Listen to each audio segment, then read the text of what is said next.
迎回到世界羽联超级系列总决赛的转播现场。我们现在看到的是男双的比赛，是由韩国队的高承炫跟柳妍希出战的是中国队的傅海峰还有蔡韵。那在第一局当中呢，是傅海峰跟蔡韵取得了胜利，是21比14。那么现在呢，第二局刚开始呢，我们可以看一下目前的比数呢是3比1，是韩国队取得领先。其实，在中国队这边的话，他们整体的不管技战术发挥来讲的话，应该是站在64波了。不过第一局来讲，他显得尤其在5分以后显得有点急躁，很多节奏乱了，然后包括两位的轮转，然后包括补位都有点急躁起来了哈。那当然，在11分休息完以后，整个状态让他稍微慢了一下，缓了一下以后，那整个队形又开始恢复他的状态这样子。所以依我们的一些资料啊，包括参赛啊排名来讲，虽然韩国这一组高承炫这一组他们排名是比较前面1名，但是依参加的战术来讲的话，除下的平均率来讲的话，蔡韵、傅海峰是好的比较多一点，好的非常多。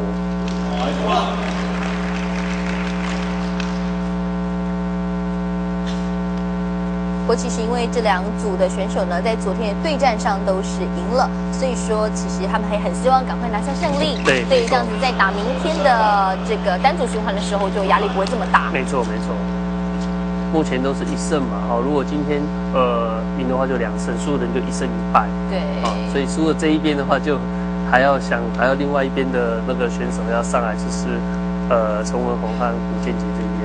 对。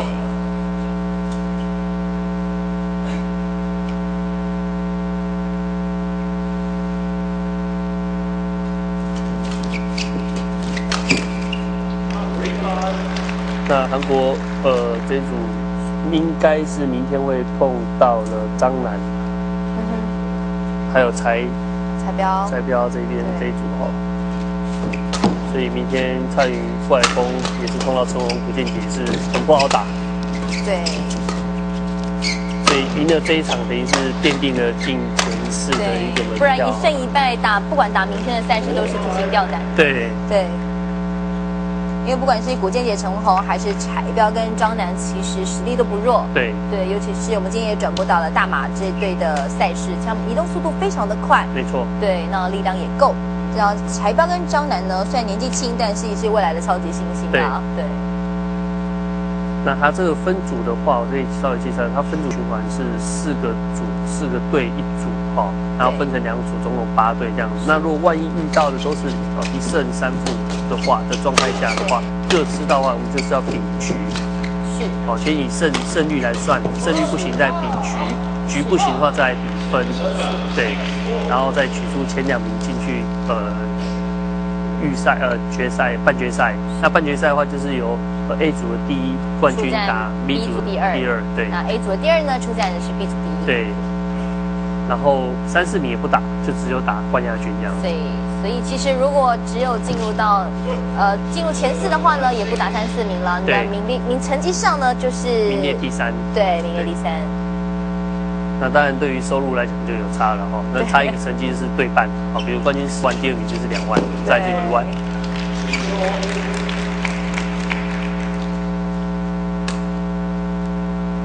那目前来讲，其实还不相上下在实力方面。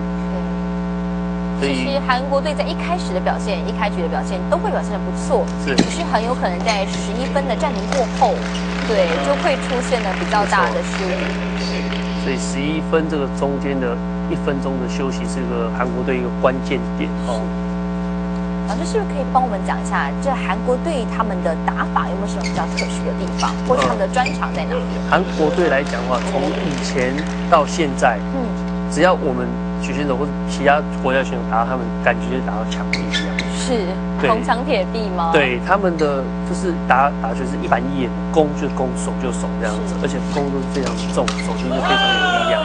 但是他们唯一的比较弱点就是他们灵活性的球，像比较没有像印尼或马来西亚的球路来的这么灵活这样子，所以通常比如说印尼选手打到他们的话，避免会跟他们打攻守，大部分都跟他们打左右移动性比较刁钻的手法性的球路。对，所以韩国队他们从以前到现在的训练来讲的话，就是比较注重在这个进攻这个基本功来的比较扎实一点这样子。对。那当然，他这几年来讲，尤其他的男单又请了前中国队一个名教练李毛李教练，然后过去到韩国来帮忙这样子所以在男单整个方面来讲的话，已经上升了提升了很多的一个实力那双打的话，他们目前的教练还是由前世界冠军的何泰拳在主导，所以以目前来讲的话，韩国队在整个训练来讲是仅次于中国队的严格对，我记得在前年的时候去世青带队去打世青赛，当时那时候选手一下来，人回话回的不是很好，我就看到他一巴掌就下去了。对，其实韩国队的教练是很有威权感的。对，没错没错。甚至他们在尊重教练上有点像是那种拜师或拜父的感觉。没错。对，是会就是有跪下来拜这个师傅的样子。所以依目前整个领导风格来讲，在羽球场上，唯一只有看到韩国和日本下场前，你必须要先去跟教练鞠躬。是。下场后，第一件事情找教练鞠躬，然后教练再来跟你做分析，这样子。非常的传统啦。对。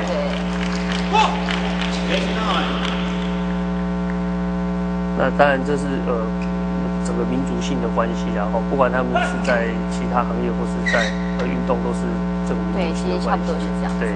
那么刚刚这蔡定跟傅海峰的一个回球出界呢，也让韩国队呢再度取得领先，也是10比9。目前这个状况好像在第一局发生了对。所以这11分是非常重要的一个关键点对，似乎在前半段的时候呢，双方都会打得不相上下。对。但是可能在暂停过后呢，就会出现了一些变数，也可能是中国队在调整过后呢，显得比较稳定一些。没错。那也可能是韩国队就急于进攻。是。对。所以这11分来说的话那韩国队当然要避免这个中国队这个节奏上的一个变化。那刚这个球蔡云发得非常的漂亮一个技巧性的一个发球抵到后场，但是没想到不小心被韩国队救起来，对，被救了起来。对，他也可能认为说韩国队这边捞不起来，结果没想到被捞起来，结果两个都以为说已经死球了，就被捞过来以后，反而造成对方一个进攻的机会。对，这个分数又跟刚刚第一局是一样的，韩国队取得11比10的领先，所以现在暂时呢在第二局的时候小左休息一下。是。